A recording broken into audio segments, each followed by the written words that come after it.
Hougen Entrepreneur Speaker Series. This is the first speaker series sponsored. We scheduled these guys way before we started having conversations with Team Hougen about this. It just happens to be that the inaugural debut event of the Entrepreneur Speaker Series, supported by the Hougen family, Rolf and Marg, happens to be a couple of their grandchildren. And we've been talking to these guys forever, as maybe you all, those of you who aren't direct family or direct friends, have been curious about this story that is Yukon Built, as much as it is the name, but actually Yukon Built. And one of the reasons we've been celebrating the Hougen family, as we told them when we first went to hang out with them, is the idea that the First Nations were the first entrepreneurs in the Yukon, and then the gold rush and gold miners and everything that came from that. And then essentially, I'm sure I'm forgetting a couple instrumental players, but Rolf and Marg came around, and so much of what the Yukon is thanks to these guys. And it's obviously gone from generation to generation.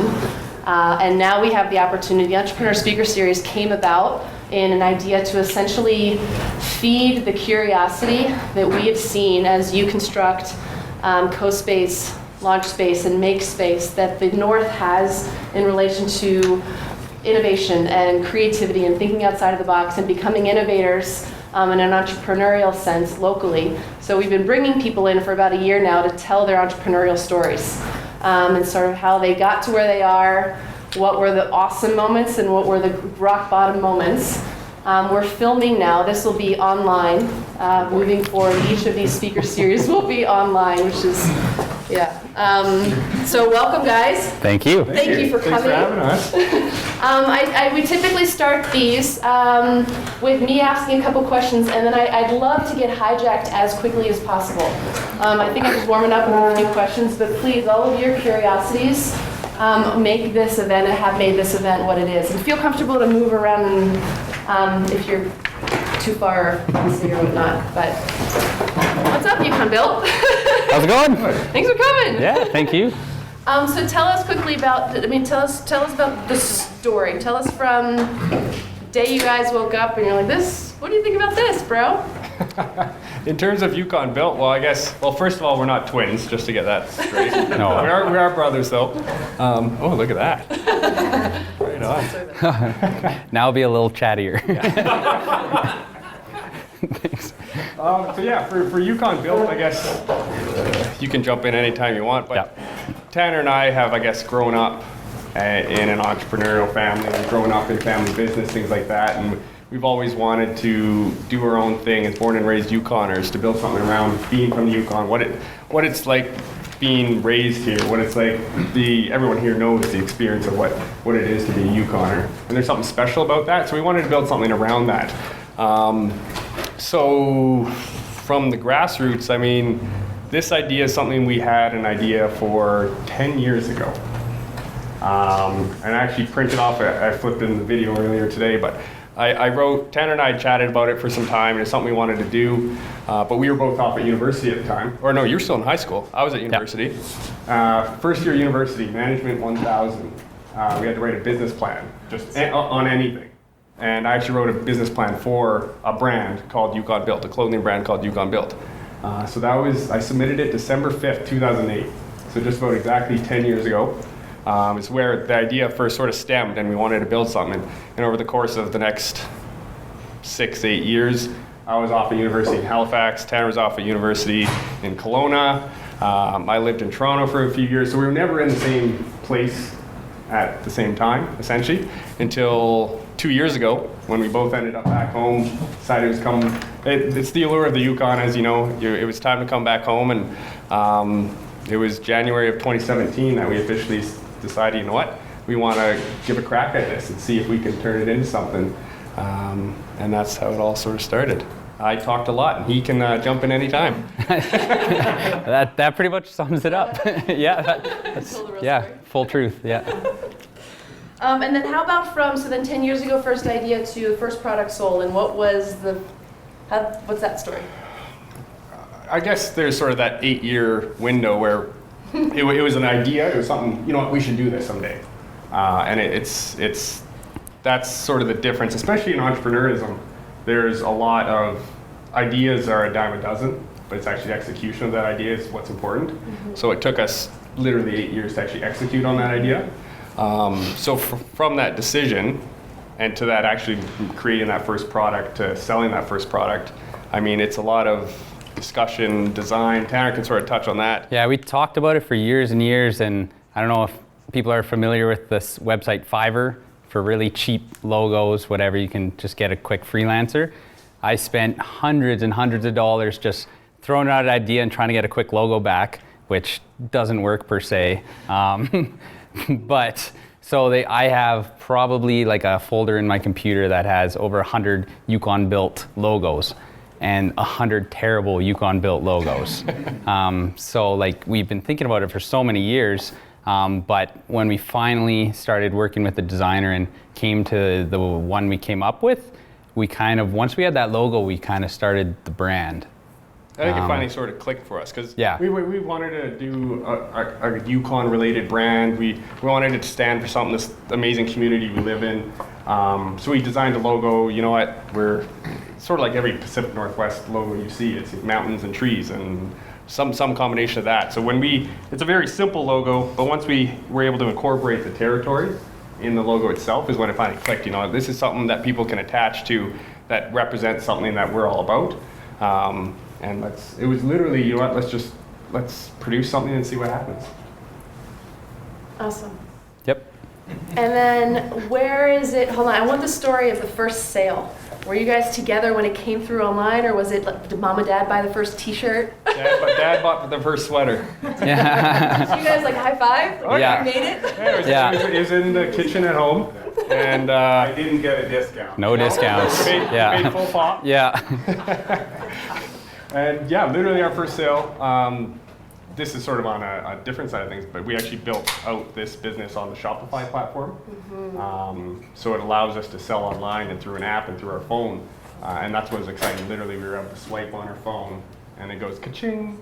And we had that first moment, like, hey, we made our first sale. Yeah. And then I think almost first 5 sales was actually a guy I traveled with over in Greece. And he was I think he was the second sale, so the first online sale. Yeah. Right away, posted on Facebook, hey guys, we're trying something, would love your support. And that sale came in right away too. So that was pretty special to see people that you connect with and all about building relationships and stuff, and he's the first to support us. Even if they're not from here, has Yeah. no direct association with the Yukon. Yeah. But is associated, I guess, with the And Yukon. just was like, oh, the Yukon's awesome. So we shipped right away, so. So what we do in this space, so NorthLight Innovation as a whole, in addition to Cold Climate Innovation and Yukon College and Yukon Development Corp, and then Make Space, Co-Space, and Launch Space, is essentially we're championing entrepreneurs and hopefully breaking down the barriers between this idea that you have in college or that you woke up with this morning and getting it to the next level. So our mission is to surround the entrepreneur with all these services. Tell us about how it feels to go from an idea, or tell us some aspects of what it feels to go to idea to now you guys you're kind of 10 years down the road, but you're really 2 years to run the business down. What's the entrepreneurial journey in your own words up to now? For me, it's the entrepreneurial journey, and the most rewarding thing, if that's sort of what we're touching on, is something as simple as an idea that we created and actually put out into the world, and people responded, whether by buying it or sharing it or saying, you know what, that's awesome, like we'd love to be part of that, or anything like that. Like when we, still to this day, when I hop on an Air North flight and I'm walking down the aisle and someone's wearing a Yukon Built hat, like that moment to me is worth it right there. And he texts me, and a few friends here too. They'll text me, oh, I'm at the gym. I don't believe he's at the gym, but I'm at the gym, I see 3 hoodies. Yeah. So still every time, even though we've sold more and more hoodies and more people are representing the brand, every time it's like the coolest feeling. Yeah. Yeah. And we've heard stories of the international airport too, where you guys Yeah. are in some Yeah. far off place wild. to see yourselves. To see Yeah. a hoodie, and that's to me the most rewarding part, is when people sort of buy into your vision or buy into whatever you're trying to create and do, and they're just as excited as you are. Like that's the ultimate moment. So what's the trick then to the entrepreneurial, or let me do this one real quick and then we're next, but what's the trick then? How do you make people, because what we talk about all the time is how do you, and folks in marketing, how do you make people feel like we are a part of you? Have you guys been intentional about that, or has that just been magic? I think it's a bit of both. I don't know if there's a trick. I think at the core of that is just creating something that you're genuinely interested in, genuinely passionate about, and that sort of people feed off that. It's never been forced. We're from the Yukon, we love the Yukon, we wanted to build something around that. And there's a lot of people that I think the same way. So it's something very natural, it's very genuine that created what people are buying into now. Yeah, and I think it's not even necessarily the clothing. We're building kind of a community around the name Yukon Built. So it's not only that people just, oh, that's a cool hoodie, I'll grab it. People just kind of want to support the idea of the Yukon's different, the Yukon's special. So. Cool. Go ahead. So I'm interested in your production of your product and how you figured out where to go, what to do, and all that kind of stuff. Will you guys just repeat the question because the mic's Sure. too? Yeah, it was just a question in terms of production and how we've gone about, I guess, sourcing our products, how we have it produced, things like that. I guess that sort of goes back to, in terms of our entrepreneurial journey, is Tanner and I, at least as partners, as brothers, as our first journey into trying to create something and sell something was in university. We had a company called Red Cup Apparel, That's right. which was party-related clothing, essentially. Our first t-shirt, it was before, what was it, in 2012, there was going to be an apocalypse or something? So we made a t-shirt that said, "Party like it's 2012." And we produced 100 of them. It's a good shirt. They sold out. Produced another 100, sold out. And we started seeing like, whoa, like you create something that people want, they started selling like international customers. Yeah.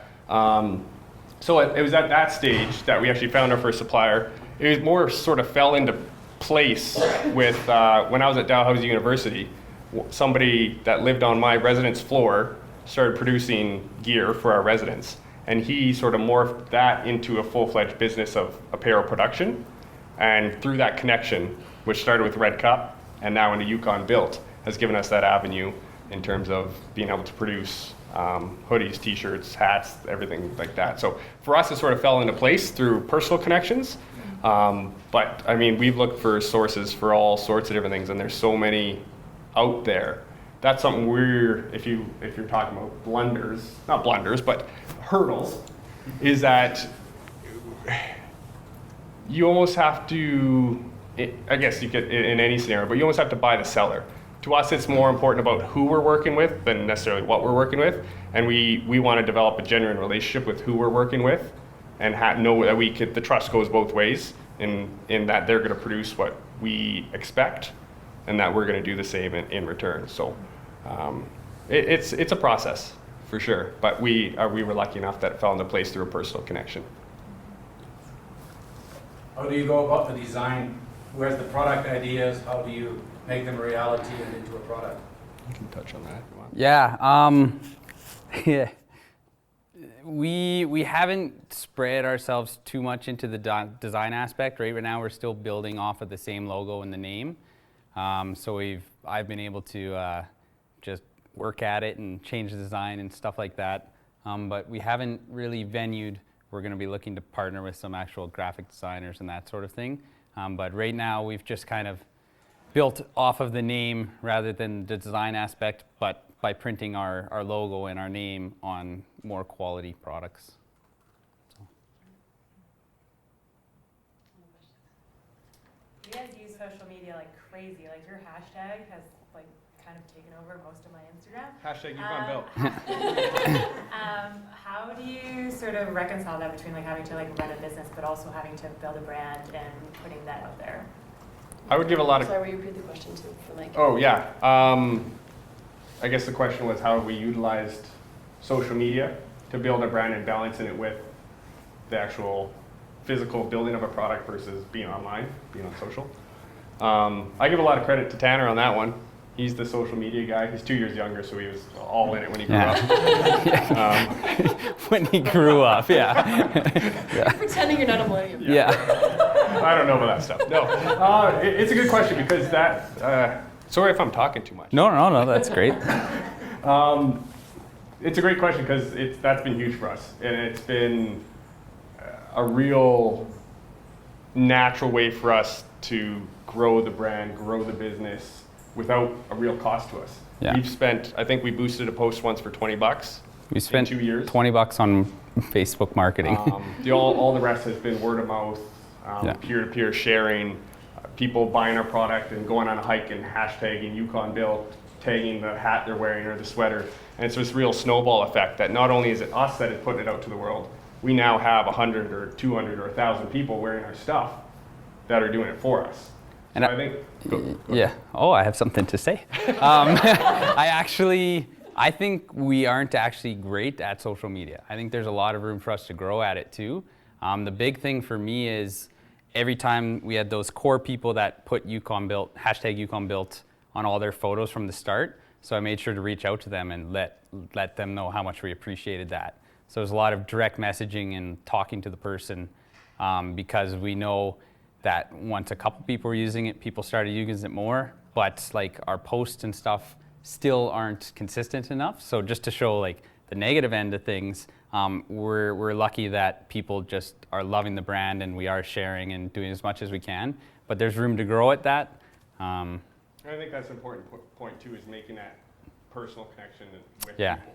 It's not just, okay, everybody please hashtag Yukon Built or tag us in your photos, which is still what you got to do. A lot of things we see is someone just chooses a hashtag and then you use it and to win a prize or something, which is not really a genuine thing that's going to continue. So we want to build off of the people that are using it, that are showcasing when they visit tombstones or that sort of thing. So when you scroll through our feed, for the most part, it's just incredible photos. Yeah. So I think we're lucky with that people are using it to kind of show off what they're posting. Yeah. Quick follow-up to the social media question. You've got nearly 2,000 followers on Instagram, but you've never tweeted on your Twitter account? Good point. Twitter is dead. No. Curious to hear your thinking around that.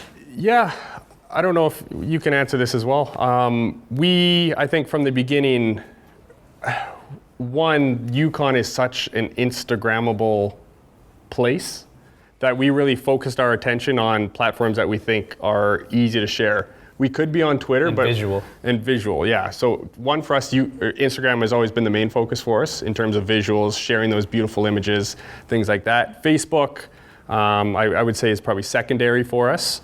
And to be honest, Twitter, just in terms of allocating our time between running and building a business and being on social media, I guess was sort of was never a priority for us. That we didn't think it had the best bang for buck in terms of putting time into it, where it was going to lead to our biggest growth. Also could be an oversight, so maybe we should be on Twitter. What would be your first tweet? Hashtag Yukon Built. Link to the Instagram account.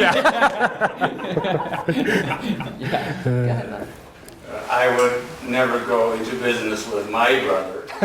So my question to you is, how are you making the sibling partnership work? That's a Good great question. Will you repeat it? Yeah. Depends who you ask. The question was, how do you find working with your brother and how do you make it work? Yep. Kind of thing, working with a family member, a brother, whatever it might be. You go ahead. You can see how well we work together. No. Yeah. I think there's sort of two sides of that in terms of, one, I think it's awesome. I think it's been super cool being able to build something with my brother, to take on this task of trying to build something together. And it's been really cool, putting our heads together and saying, what can we do here? What can we create? I think on the other side of that too, we butt heads just like anyone would, any relationship, any brother relationship, partner in business. But I also think it's been really interesting for us in the sense that I think it has made us both quite self-aware in how we work as individuals and how it's also quite different how we work. And I think we've learned how differently our minds work when it comes to business and creating. So it's not always just like we're working together and it's like, oh, that works, yeah. A lot of the time it's like, well, something that comes naturally to me where I'm just like, take it, get it done, don't have to ask me, just go and do it. Miles will want to be like, yeah, let's meet up, talk about it. I was like, but it could have already been done if we just did it. I'm much more probably collaborative. Yeah. Whereas Tanner just sort of puts his head down and gets stuff done. So that's been an interesting sort of dynamic for us to navigate.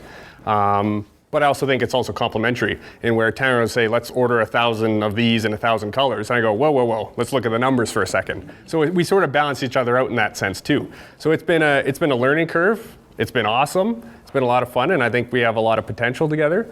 But yeah, it's a challenge at times, but it's nothing's more rewarding in the end either. So on that note, what advice would you give to the entrepreneur in the crowd or on the camera that wants, I'm about to partner, what do I need to think about, given you guys' experience? Let the brother thing go to the partner thing. With the partner? Yeah, I would say lay out who's going to do what. Because at the beginning, and still happens, you take it, I got it, that quote where it's like, and then all of a sudden nothing happens, or we don't reply to a direct message because it's like, oh, well, you replied to the last one, so I kind of assumed you would do that. So it's defining roles. Defining roles, absolutely. Because then you can take out a lot of conflict that can come up because you already know, well, that was your responsibility, get it done kind of thing. Defining roles and also being very self-aware and defining your strengths and weaknesses. I know Tanner's a lot better at a lot of things than I am, but I'm probably better at some things Probably. than he is. The other day, literally, we were chatting and we were butting heads about something, and I said, I'm warehouse manager now. I look after all the product. So it's defining those roles, and I say that jokingly, but it's a real thing that, you know what, maybe I'm better at keeping track of inventory levels than he is, Right. but he's very good at social media, or he's very good at relationship building, or he's very good at these kind of things. So it's being very honest with each other, whether it's a brother, whether it's a business partner, no matter what it is, being very honest with yourself, being honest with each other, and sort of being collaborative in that way moving forward. I only laughed out loud in the middle of his sentence because the warehouse is in his store. So Yeah. you can. I kind of have to be, don't I? So which goes to a question about funding. So my story, and knowing you guys, is that you guys are bootlegging it all the way. And some people are kickstarting it, and some people are getting investments and et cetera, and venture, et cetera, et cetera. Where are you guys in the funding? How did you get from 10 years ago, or maybe 2 years until now? How do you make it happen? We started very small. Yeah. It actually originated from our grandfather on our mom's side. Each gave us $2,000. And we're like, what are we going to do with this? And we literally started with $2,000 each, put it into a pot, and said, let's make this happen. So we started with $4,000 is how we did. We actually went to our dad and said, hey. I wrote a business plan. I was like, proud of it. Here you go, Dad. We need like $10,000 so we can do this, manufacture this. And he rejected it. So we went to plan B, and we just started really small with I didn't even try round 2. I was like, okay, yeah, that investor's no good.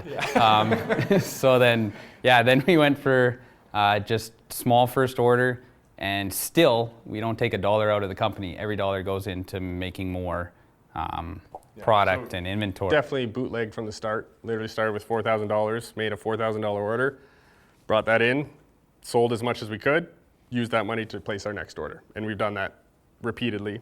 And so we started with $4,000. We haven't taken any funding. It was all, very. So where's your wages coming? We both work full-time for the family business. Yeah. What is that? I work at Focus on Travel and Expedia Cruise Ship Centers, just 1 block down 2nd Avenue if you want to drop by. And Tanner manages Signature Home and Eric's, also a corner of 2nd Alexander. So that's part of the family businesses. So that's our day job. So this is actually mostly our evenings and weekends. So we're fortunate enough to have day jobs that pay us a wage that we're able to reinvest so far every dollar we make back into the business and sort of grow in that way. That's what I was gonna, since your brothers working together, it's probably hard to turn the brain off about business. So for all the business people, how do you do self-care? Oh, it's lax. That's a great question. Yeah. It is, because we talk about it too, is that it is hard to turn off. Because whether you're at work or you're hanging out or you're at home, or it's kind of always on the mind. Whether it's part of our family businesses, whether it's Yukon Built. Luckily, we love this project. Like, we love doing it. We get excited about doing it, so it never feels so much like work when we're doing it. And I think through our whole lives, because of family business, you kind of just learn that you just have to work all the time.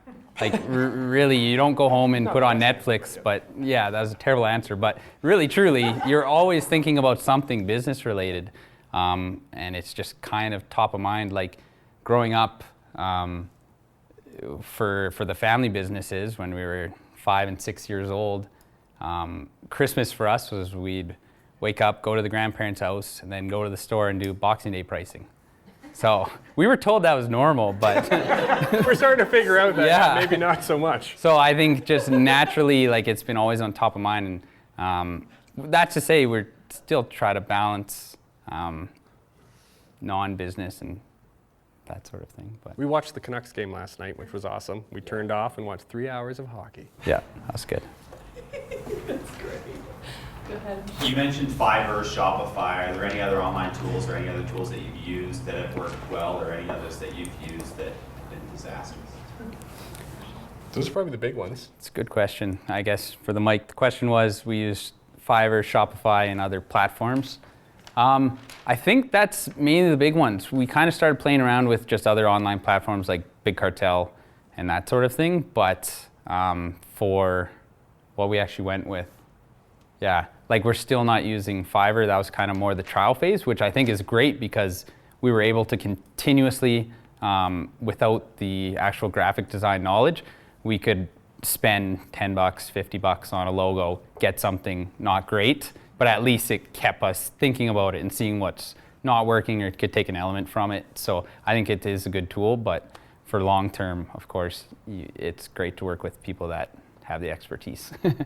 Is there any local people that you're working with? We have a ton of people that we're working with now. Some really cool collaborations. Yeah.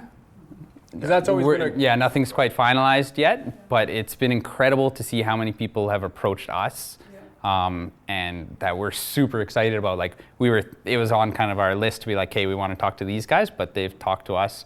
So we're kind of figuring out how we can work together and bring things local, and so it's that's always a lot of from the exciting. start, is local collaboration, whether it's producing a clothing or an apparel piece, or collaborative in some other effort, or hosting. You know what, Tanner and I have sort of talked about, we're really passionate about the opportunities that growing up in the Yukon has given us, and sort of how we develop it, we're not certain yet, but developing something that passes on those opportunities to the next level in a space like this, which we think is amazing for up-and-coming entrepreneurs, whether you're a teenager, you're an established business, or just growing. Having a space like this or something like this is amazing for the community, and we want to be part of that kind of thing, of bringing people up and giving the opportunities that we've been given to that next generation. So yes, lots of cool collaborations coming up. We're really excited about working with a bunch of different groups locally, so yes. So let's make the announcement. We're going to collaborate with them. I'm actually going to do it faster than we're going to do it because of all this other stuff. A bunch of big, great people. We're going to launch a NorthLight Innovation and Yukon Built. It's essentially this stuff with NorthLight and Yukon Built on the NorthLight Innovation, You Construct, and from these guys' brand. Yeah, so some really cool collaborative clothing come up with these guys, so keep an eye out. So that'll be fun. So, and their logo is also on our sponsor board, as these guys are also sponsors of the mission that we are living and breathing every day. Yeah. So it's awesome. When can we buy it? Soon, because I want to be out before these other people are out. I want them to buy NorthLight clothes, not our other people. Sooner than I was just thinking. We'll talk to you tomorrow about that. Thank you guys for being here. It adds a lot to these types of venues, and thank you for supporting the space. My question is about story. And when anyone wears something or has a brand, they're telling a story. So I don't know if this is two questions or one, I'll let you decide. When you created your brand for people to wear, what story do you want them to tell? That might be the first question. And the second is, when someone's wearing your brand, they're not you, what story do you think they want to tell? And are they the same story? More importantly, what is that story? Very good. Oh, geez. Can I take him the mic? I know, right? They're really eloquent. Yeah, that was very eloquent. Essentially, the question was, what kind of story do we tell in terms of the brand we've created? And in terms of people who wear our brand, what story do we think they are telling or want them to tell? Sure. If not, we can do that again, yeah. I think from the start, like sort of Tanner touched on earlier, the Yukon Built whole concept was about building something about the Yukon community of what we sort of say is our tagline is that we are pioneers, we are adventurers, we are explorers. There's this allure about the Yukon. There's this something special in the Yukon that really you don't find anywhere else. And we sort of wanted to capture that in what we're creating, what we're doing, and have people, which people have, we're finding already, are sort of jumping on board with that idea. Like people are proud to wear what we've created, which has been so cool for us to see. Just to quickly interject, like, well, I went to school in England for a semester and sort of thing, and we've been lucky to travel everywhere. And you will be meeting people for the first time, and they'll be like, I'm from Puerto Rico, I'm from Dubai, and then we'll be like, oh, I'm from the Yukon, and you're from the Yukon? So like, it just seems like it's just such a different and special place that you always have a story, and everyone's always interested. This guy's from the Yukon, like, so we kind of wanted to play off of that, and through clothing as how to get our brand across. But I think people aren't only just, as I think I said earlier, buying into having the logo on themselves, which someone got a Yukon Built tattoo. We're trying to track them down, but Really? So we're doing something branding right. So that is sort of a what we want people to feel that way when they wear our clothing. But I think there's almost a two-part play to it too that we've found is one as Yukon, we're born and raised Yukoners, which a lot of people can relate to that. There's also people that have transplanted and moved here that I think feel a connection to that because it is a special place. And we've seen sort of a third dynamic of that is people that are just passing through that connect to the Yukon as a region, as a place that's different than anywhere that they've been before. And it gives them that feeling of the Klondike, the North, whatever it might be. They've attached their own meaning to the brand we've built, and that's been really cool for us, is that they can go around town and say, well, I saw this here and I saw this here, but I found your brand and this is what I wanted to take home with me. So that there's almost a 2-3-fold, it depends who's wearing it, who's purchased it, but they almost create their own story with it, which has been really neat for us to see. So I hope that sort of answers the question. We've kind of become friends with the guy from Arkansas that came and went to, drawing a blank. Anyways, he was up here for a week, and now he just constantly wears Yukon Built in Arkansas and tags us like everything he does, he's wearing Yukon Built. So he has spent 1 week here, and he's already planning his next trip in on the lake. That's where he was. He's already planning his next trip up next year to bring his whole family. Yeah. So he spent 1 week up here. The Yukon had such impact on him that he found our brand online after he returned home and said, I want a piece of that to be what I remember of the Yukon. So we shipped it to him. He didn't even buy it and take it home with him. He found us online afterwards, says, I need something to represent that time I had up there. And we shipped it to him, and now he'll return with his family next year or something. Yeah. So pretty neat. So that brings up the idea, are people buying into your business? In terms of investment or? Yeah, investment. No. Oh, in terms of are people investing or becoming part of our brand? Right now, we're still just a two-man show. It's just Tanner and I. We're still very small scale. We do everything in terms of packaging and sending and. No, I mean money. In money, yes, still just us. So the only money we have invested in is our initial $4,000, which is sort of. Yeah, but are you open to invest? Oh, open to. I mean, I'd never say no. But it's not something we're actively looking for right now, I would say. But if there's an appropriate time, I mean, there could be that opportunity. But I think we're also very strong in that, or in what we're building as the two of us, that we don't want to dilute that, whether it's too early, but unless you might have a different thought on that. But if we get to the stage that we want that or need that, great, but not at this stage, not something we're actively looking for. When you first went to your dad and you had your business plan, it was like, okay, 10 grand.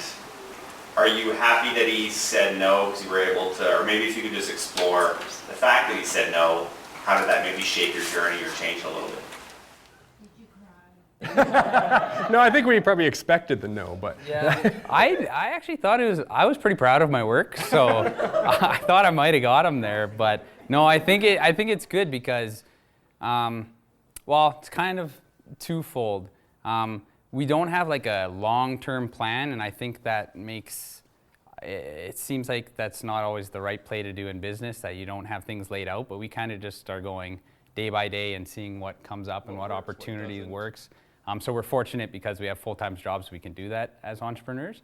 But I think it was probably a good thing he said no, because we started thinking about, well, okay, well maybe we didn't quite have enough plan at all. But I think that also probably is reflective of maybe two different generations of entrepreneur, where he may come from a generation where, you know what, there's hard lines, here's the facts, here's our projections, this and that. Whereas we have sort of, and a lot of people maybe nowadays, doesn't mean it's better or worse, but are willing to sort of risk whatever they're outputting and see if it works. Putting it out to the market, and the market's going to tell you whether it's worthwhile or not. Ultimately, whether you have a business plan or not, if it's working, it is. If it's not, it's not. So in terms of, probably worked out for the best. I think Tanner and I are probably proud that we've started with our own little bit of cash to start, and have been able to keep reinvesting that into the business and growing it completely on our own. So yeah, that's a really good question though. So O'Shea, who just asked this question, is as one of our future facilitators for the Entrepreneur Speaker Series. So November 1st, it's going to be O'Shea in my place. Nice. And Awesome. he actually emailed a question that we haven't asked before, and I'm going to read it because it's so well written. But so how do you as entrepreneurs stay motivated through it all? So obviously it's a lot of work with little reward as you build up. It sounds like actually there is a lot of reward. But it never stops. So what keeps you from being like, screw it, it's too much? I mean, have you ever had that feeling, screw it, it's too much? Every day. Tell us about that whole, every entrepreneur has felt it and feels it maybe. I was going to say, I think that's, Kaylin's laughing, but it's got, I was just because I was laughing because you were like every day, and Tanner's like, actually. I'm quite content. But I think that's just part of the entrepreneurial journey, like in a good way almost, is that if you're not having these highs and lows, I mean, if it's all highs, great, but I mean, that's sort of part of what entrepreneurism, I keep saying that, is that even a word? It's a word. Okay. I use it all the time. I think that's part of what it is. It is those highs, those lows, and getting through those as an individual or as a partnership, or, I mean, nothing's easy. And I sort of always say that when people are like, oh, like, I want to do this, or I have this idea. And if you really, truly want to get fully into something, you have to be willing to work harder than ever for less than you've ever had, at least in the beginning stages. Like, we've never worked more hours in our lives than we have now, trying to get all this done at the same time, sort of thing. So I'm being dramatic and saying every day. Like for me, Yukon Built, this is a passion project. We're always going to want to keep doing this, but there is the highs, the lows, the bumps in the road, which sort of says, well, what is this all worth? Is this all this time we're putting in? Is it giving us back what we want? For Yukon Built, I'd say it is.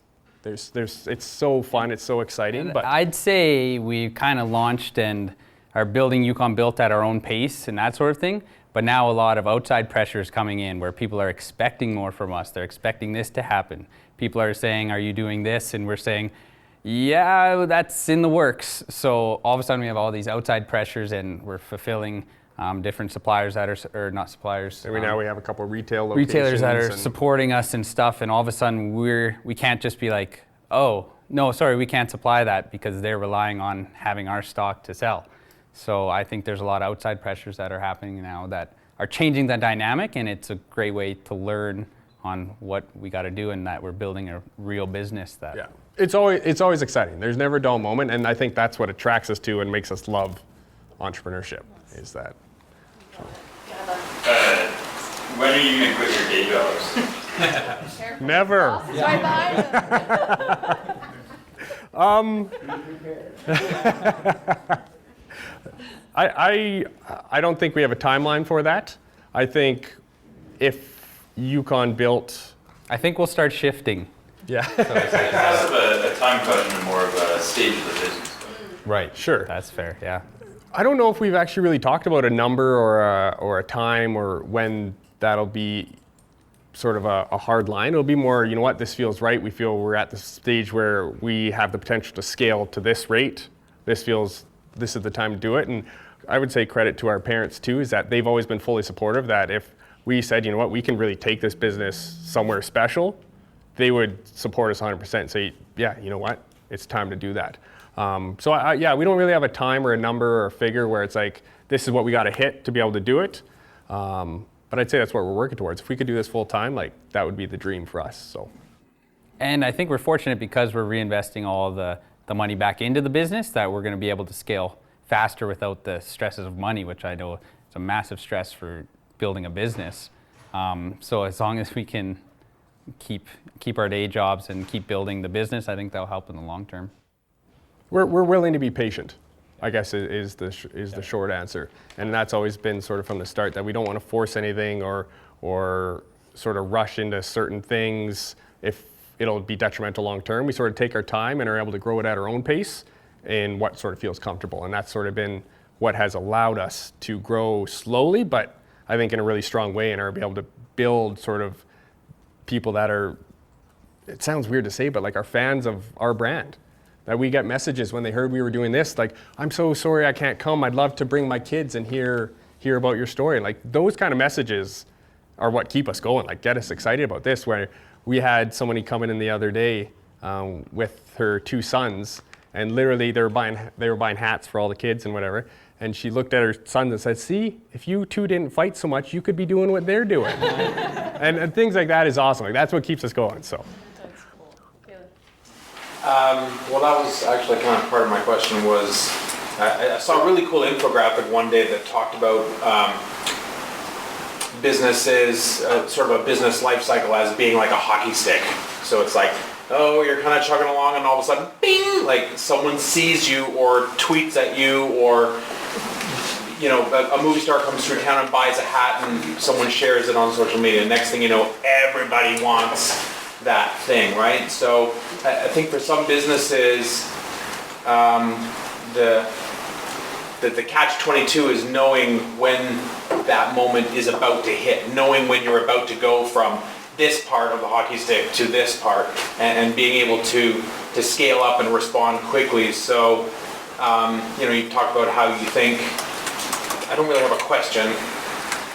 Just so much as a dialogue in terms of, have you got an idea of what that moment in time might look like, and are you putting a contingency plan in place, right? Like, is there a scenario where you break the glass and you pull out the binder and you're like, okay, call this guy, call the factory, start your triple production, that kind of thing, because you don't want to miss that opportunity, right? Right. You don't want to miss that. And I think that's what we are probably figuring out really quickly, is that probably we're not ready for that moment, I would say, in terms of plans, in terms of suppliers that can meet any sort of huge increase in capacity.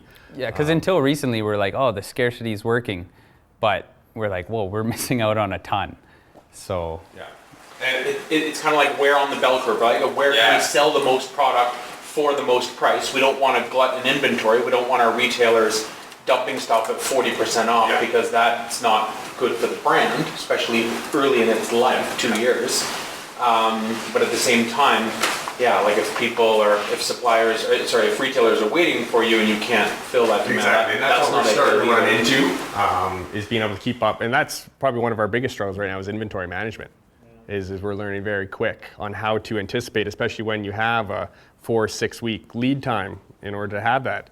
You don't want to have those 4 to 6 week periods like, well, we have nothing, but it's coming, which is sort of what we're running into more and more, which is a good problem to have because it means we're selling, but it is something we're trying to learn to balance. Good problems are still problems, right? Like and at some point people are going to be like, you know what, F this, I'm going to go buy some other hat that says Yukon on it because because I'm literally getting on a plane tomorrow. Exactly. Absolutely. Yeah. So talking about these wait times, like what are some of the sort of maybe Yukon challenges you're facing about running a business here? Because we do talk about there's a lot of awesome things about running a business here and we're trying to make that even better. Sure. But there are also a lot of unique challenges and you're addressing one that people usually shy away from, which is exporting your product, which is like fundamental to your business. So what kind of challenges have you faced about running a business up here and how are you surmounting some of these for people that might be looking at starting a business? Well, for the very basic, we almost lose money on everything we ship out. Because we kind of find that there's a sweet spot too that people are willing to pay shipping wise. So what's crazy too is like I just shipped a hat to the States again. I don't remember where it was, and it was $8.99. And then we ship a hat to Manitoba, and it's like $16.86. So like and we just do flat rate shipping because we feel like if you start doing all those real, like we've weighed our boxes and our mailers and that sort of thing, but we found that if you're getting a $25 hat, you're probably not going to pay $19 in shipping. So we've kind of flat rate shipped it, but yeah. Yeah, I would say product coming in both ways, into the Yukon and out of the Yukon is definitely a factor. That's a reality for any business up here. It's one thing that sort of mediates the being so secluded up in the Yukon is the power of the internet, is the power of social media. Being on something like the Shopify platform where we can literally be online and be accessible to anyone globally might cost us a fortune to ship it to them, but now they can access us. So that sort of allowed us to open up to a whole realm of things where we're shipping all over Canada. We're shipping to Arkansas and Georgia and Maine and California. And we're like, where are these people finding us? So that sort of allows us to reach, because in reality, Whitehorse and the Yukon is a fairly small market, especially on a national or a global scale. So having the ability to reach customers literally globally, that we could ship anywhere in the world if they wanted to buy our product, that gives us an advantage in terms of future growth and growing a brand outside of just the territory. So. Yeah, I'm just wondering how much do you guys know about running a business, about operating a business? You know, is this what you went to school for, or you know, have you kind of been learning like, okay, this is the next thing they have to do. How are we going to make this happen? Like, in terms of the question was how. Do we know business? Do we go to school for business? Sort of what are we learning as we go, or sort of all of the above? I would say it's sort of all of the above. We grew up in family business, so I think we sort of naturally saw it growing up, what it takes to be an entrepreneur. Was the late nights and the Christmas days, working literally 365 days a year, where December it wasn't, oh, it's going to be holidays. It's like, oh God, we got to sell stuff. So that was sort of a crash course right from day one for us, where we had a crib in the office kind of thing. So we've sort of grown up in it. So that would be one side of it. Two, we both went to school for business management. So we did have schooling, whether that was worthwhile or not. More about relationship building in schooling, I think. Yeah. I loved my time at Dalhousie. It was a blast. But so we did go to school for it as well. And then I would say also, just like any other entrepreneur, it is a day-to-day learning curve. It's some new challenge. It's something else that's coming up. It's some new learning experience. That is sort of all of the above. You're never not learning as an entrepreneur. I'd still say we don't know what we're doing. Like, there's so much that if you just start going for it and trying new things, like, you can we're building a business, I guess. So we're not kind of going by a script or anything. Not at all. I think trial and error. And for us too, is at least for myself, on a personal note, is that too negative. On a personal note, I would say what's super important that I always remind myself is that I always want to make sure, again, Tanner might say, you know what, let's do this and this and this. I'm like, whoa, let's slow down. And I want to, we got to make sure we have the perfect number of hoodies that we order. We got to have the perfect, and I always literally daily have to remind myself that it's progress over perfection is the biggest thing for me, is that you just have to keep moving forward one step at a time. And ultimately it'll start developing into what it's going to be. So it's day by day, no matter what you do. No matter if you grew up in family business, no matter if you went to school for it, you're always learning. And it's for just one quick point. This is exactly why we do the Entrepreneur Speaker Series. We want folks walking away a closer connection with Yukon Built in this example, or anyone that we've had here, that you know the story behind the story or parts of the story. And then also, this is the reality of entrepreneurism. It takes a few pieces, which may be the last question, one of the last questions, but it takes a few pieces. What are the 5 things? But every entrepreneur is going to tell you there are 4 or 5 things that I think have helped me. But that was a brilliant piece. Did you want to ask a question? Well, I was just going to say, like, when he was talking about graphic design, like, I think your design is kind of what sells it. Like, I'm thinking of Dragon's Den, they're like, spread too thin, but like, basically, like, people wear it with pride, and like, you can blow that up. Like, you basically represent the North when you really just like West Coast lifestyle. Sure. So many people wear that here, and you're like, oh, you're from the Maritimes. Like, that's what Yukon Built is becoming, and it can be as big as you want it to be. Yeah. So it's like you guys have hit the monopoly with that. Well, thank you. Yeah. But yeah, and that's what's super exciting is when people start identifying, whether it's Yukon Built or any other brand or product, when they start identifying it with it, is when you start building something special, when they're just as proud to wear the product or excited to wear the product as you were making it. So yeah, it's really cool when you start seeing that. You guys just said it's like a passion project, which obviously, the way you guys are talking it is, but how do you guys value your time? Because like you say, it's like always switched on, you guys are always working technically, like you don't look at like the paycheck at the end of the week, all right, I worked 40 hours on Yukon Built. Yeah. Here's X amount of money. That's a good question. Yeah, the question was, how do you value your time when you're always on, you're always working? Oof. Obviously not very highly. Yeah. No, I'm kidding. It's tough. It is. I don't know. I think because I can only talk again personally, but Tanner might agree, is that we put a lot of value into our time now, that we're willing to work as hard as we can now because we see a lot of potential in what we're doing. So we don't necessarily, you know what, I'm worth $18 an hour, I'm worth $30 an hour, whatever it might be. We don't put a dollar figure on it. We put in that we're building something that we're passionate about, excited about, and ultimately, hopefully, will provide a living for us. And that's all that really matters to us right now. So it's not so much a dollar figure, but doing something that we're excited about. Proud about, and making a difference for a lot of other people. So that's the holistic goal, the big top. Yeah, being Yukon Built, that's when you get to the big picture. Is that if we can build something, create something, whether that's a catalyst through clothing or something else. Like obviously we're a clothing brand right now. We produce clothing, people attached to what we are. But if we can also grow that into something bigger, where we are giving those opportunities to other entrepreneurs, other Yukoners, that's when it gets really special, and that's when it makes like the biggest impact. So. That might ultimately be part of the end game too, right? I mean, sure. Like very few startups that I've ever met are in it for the quick buck. They're in it for the end game. They're in it for like in 3, 5, 10, 20, 30 years, I'm going to sell this, or I'm going to, or it will get me to a stage that it's supporting me, or things like that. Like exactly. Really. Yeah, and that's the thing too. I think just entrepreneurship in a whole is that it has to be at least a medium long-term plan. Yeah. If you're in it for the quick buck, yeah, you see those quick wins in social media. Oh, this person started a watch company and sold for $100 million in 6 years. Like, yeah, that happens, but for the majority of people, that's never going to happen. You have to be in it because you want to be in it, not because you want to make a quick buck. So yeah, it's... And you have to keep focusing on, oh man, I just put in another 40 hours and I still haven't been paid yet.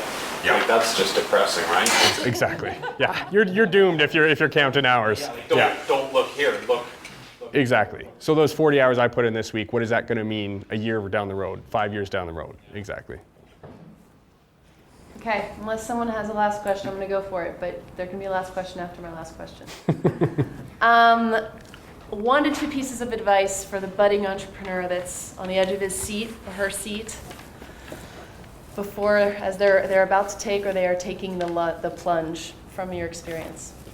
Very basically, I'd just say try it, because I know even for myself, I've got 100 other ideas that I want to do, but it's focusing on one thing and try it, give it a shot. The worst thing that can happen is it's not going to work. But I think so many people wait for someone to say, oh yeah, you should try that, or oh yeah, get funding here, do this, do that. You can always find a way to start something. So just and it's never going to be the perfect time. Yeah, exactly. There's always a reason not to do it. So you just have to truly commit and decide that this is what I want to do. This is what I'm passionate about. This is what I'm excited about. And you, like I said earlier, you really have to want to do it. You're going to work more hours than you've ever worked, probably make less, at least in the beginning, than you've ever made. But if that's what you want to do, if that's what you're truly passionate about, you'll get over those hurdles. You'll get through The Dip by, was that Seth Godin? Seth Godin. Read The Dip by Seth Godin. Read books. Read books. I'm working on that. But yeah, I mean, the best advice is just to go for it. Try it. Put it out in the market. Sort of push away any of the outside factors that might be creating hesitation. And if it's truly what you want, you just have to do it for yourself, no one else. It might be risky, it might not be the cushy job, but if that's what you want to do, make it happen. Anybody with a question? I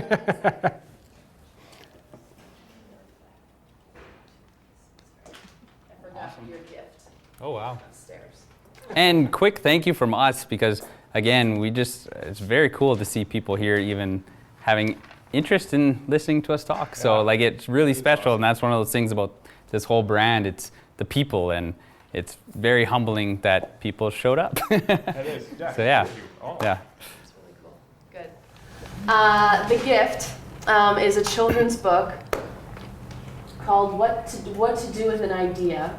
And it's essentially a little boy that believed so much in this egg, and the egg is the idea, because it's a kid's book, and essentially the entire world was telling him that this egg is just a stupid egg, it's a ridiculous piece, but he kept the vision, and there were storms, and his mentors were telling him it was a bad idea. Anyway, it's a children's book, but it's one of, I know Seth Godin, and there are a lot of great authors about entrepreneurship, but this is the cutest way to give to your future children if you guys have kids. Essentially a story about entrepreneurs and believing your idea and going all the way to the end. So it's one of the gifts that we give at the end of these pieces. You guys are awesome and inspiration. And honestly, the Yukon is super. I'm going to get a new Yukoner. It's really cool to be part of Yukon Built. And thank you for being here and believing in what we're building here. Absolutely. Collectively, it's really cool. Hang out, eat all of that food, please. Grab another drink. I would love someone to come up and actually tell me if you're offended by this, but there's a international maybe, event called Fuck Up Nights. Sorry. And these Fuck Up Nights are essentially stories where folks stand up, and it's a few minutes each, and they tell their entrepreneurial story of how they fucked up. So we're going to run Fuck Up Nights here too, where you're not going to hear the nice stories, you're going to hear the busted up stories where that essentially help people get to where they're going. But Fuck Up Nights are coming November 1st. O'Shea is here running the next Entrepreneur Speaker Series. Aaron North booted us off of the December event with Rolf and Marg themselves. So they're going to come in the spring, and we're going to hear their entrepreneurial story. So keep an eye out. It's the first Thursday of every month here. You guys will sign autographs after. Yeah. Sign t-shirts. Did you guys want to show your new? Did you bring your new gear? Oh, just the little thing. Just a little thing. Someone can see it. We have lots of new stuff coming. Yeah. But nothing. Let's do an idea. Oh, cool. Cool. Awesome. Thank you. There you go. Totally. It's super. Well, thank you all.